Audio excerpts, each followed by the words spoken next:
日本棒球英雄铃木一朗日前宣布隐退，日本政府打算颁发国民荣誉奖给他，传出第3度遭到婉拒。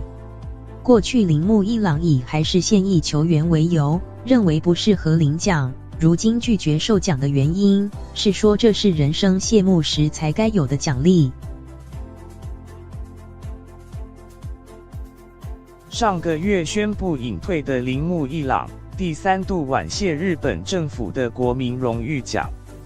日本官房长官菅义伟，这应该是人生谢幕时的奖励，他传达了这样的意思，因此我们尊重本人意愿，取消讨论在他现役隐退后授奖仪式。铃木一朗生涯总计4367支安打，连续10年单季200安的纪录。日本首相安倍原本希望新年号令和后的第1个国民荣誉奖可以颁给铃木一朗，还是遭到拒绝。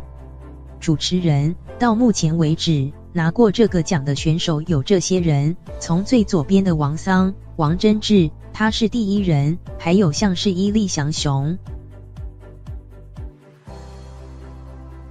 铃木一朗分别在2001及2004年以还是现役选手2度推辞，说不想让外界认为他打球只是为了得奖。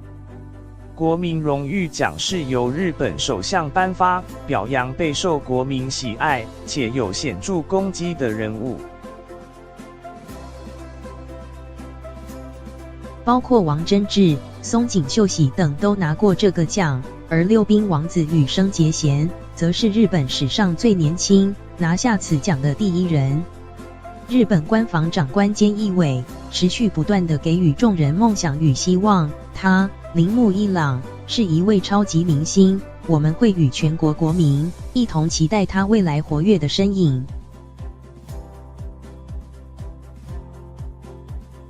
不过铃木一朗透过经纪人说，他会在人生落幕之际领受这份荣誉，换句话说，他认为现在他还不值得获颁这个奖。